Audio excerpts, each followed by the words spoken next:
परमेश्वर के दैनिक वचन। कई लोग परमेश्वर के वचनों को दिन रात पढ़ते रहते हैं, यहां तक कि उनके उत्कृष्ट अंशों को सबसे बेशकीमती संपत्ति के तौर पर स्मृति में अंकित कर लेते हैं।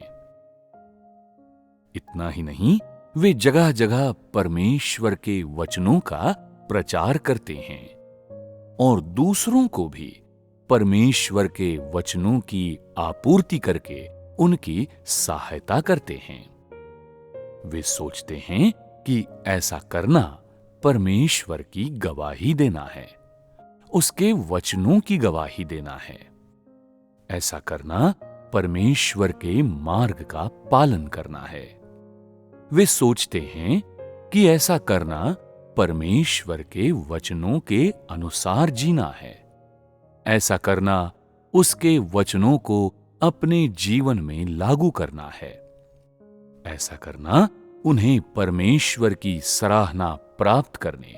बचाए जाने और पूर्ण बनाए जाने योग्य बनाएगा। परंतु परमेश्वर के वचनों का प्रचार करते हुए भी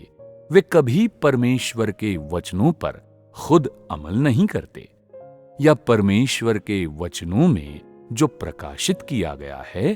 उसके अनुरूप अपने आप को ढालने की कोशिश नहीं करते। इसके बजाय वे परमेश्वर के वचनों का उपयोग छल से दूसरों की प्रशंसा और विश्वास प्राप्त करने, अपने दम पर प्रबंधन में प्रवेश करने, परमेश्वर की महिमा का गबन और उसकी चोरी करने के लिए करते हैं। वे परमेश्वर के वचनों के प्रसार से मिले अवसर का दोहन, परमेश्वर का कार्य और उसकी प्रशंसा पाने के लिए करने की व्यर्थ आशा करते हैं। कितने ही वर्ष गुजर चुके हैं, परंतु ये लोग परमेश्वर के वचनों का प्रचार करने की प्रक्रिया में न केवल परमेश्वर की प्रशंसा प्राप्त करने में असमर्थ रहे हैं, परमेश्वर के वचनों की गवाही देने की प्रक्रिया में न केवल उस मार्ग को खोजने में असफल रहे हैं जिसका उन्हें अनुसरण करना चाहिए, दूसरों को परमेश्वर के वचनों से सहायता और पोषण प्रदान करने की प्रक्रिया में न केवल उन्होंने स्वयं सहायता और पोषण नहीं पाया है, और इन सब चीजों को करने की प्रक्रिया में वे न केवल परमेश्वर को जानने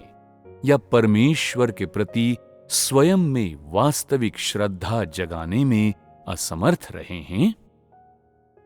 बल्कि इसके विपरीत परमेश्वर के बारे में उनकी गलतफहमियां और अधिक गहरी हो रही हैं। उस पर अविश्वास और अधिक बढ़ रहा है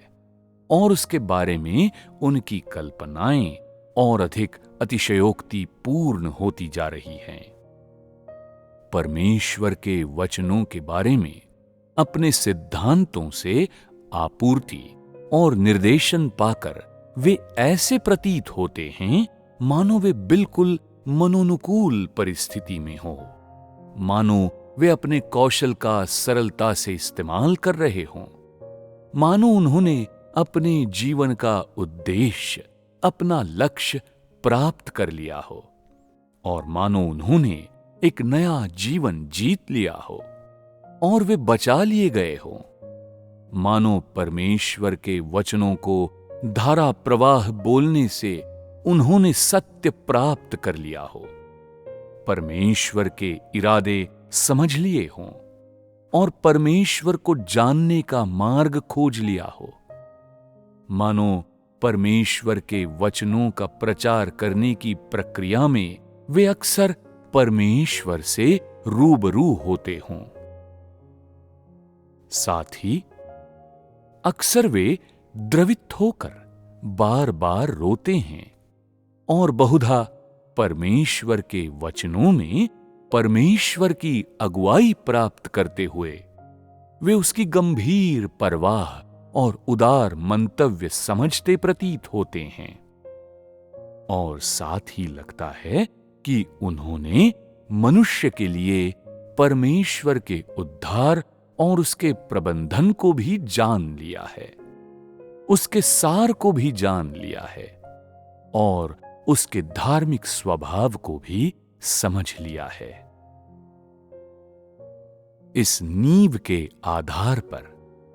वे परमेश्वर के अस्तित्व पर और अधिक दृढ़ता से विश्वास करते, उसकी उत्कृष्टता की स्थिति से और अधिक परिचित होते और उसकी भव्यता एवं श्रेष्ठता को और अधिक गहराई से महसूस करते प्रतीत होते हैं। परमेश्वर के वचनों के सतही ज्ञान से ओतप्रोत होने से ऐसा प्रतीत होता है कि उनके विश्वास में वृद्धि हुई है। कष्ट सहने का उनका संकल्प दृढ़ हुआ है और परमेश्वर संबंधी उनका ज्ञान और अधिक गहरा हुआ है। वे नहीं जानते कि जब तक वे परमेश्वर के वचनों का वास्तव में अनुभव नहीं करेंगे, तब तक उनका परमेश्वर संबंधी सारा ज्ञान और उसके बारे में उनके विचार उनकी अपनी इच्छित कल्पनाओं और अनुमान से निकलते हैं। उनका विश्वास परमेश्वर की किसी भी प्रकार की परीक्षा के सामने नहीं ठहरेगा।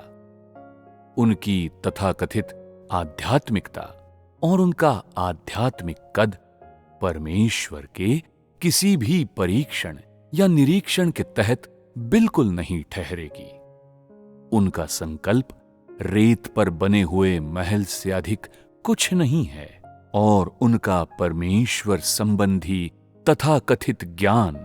उनकी कल्पना की उड़ान से अधिक कुछ नहीं है। वास्तव में इन लोगों ने, जिन्होंने एक तरह से परमेश्वर के वचनों पर काफी परिश्रम किया है, कभी ये एहसास ही नहीं किया कि सच्ची आस्था क्या है, सच्ची आज्ञाकारिता क्या है, सच्ची देखभाल क्या है या परमेश्वर का सच्चा ज्ञान क्या है। वे सिद्धांत, कल्पना, ज्ञान, हुनर, परंपरा, अंधविश्वास, यहां तक कि मानवता के नैतिक मूल्यों को भी परमेश्वर पर विश्वास करने और उसका अनुसरण करने के लिए पूंजी और हथियार का रूप दे देते हैं। उन्हें परमेश्वर पर विश्वास करने और उसका अनुसरण करने का आधार बना लेते हैं। साथ ही वे इस पूंजी और हथियार का जादुई तावीज भी बना लेते हैं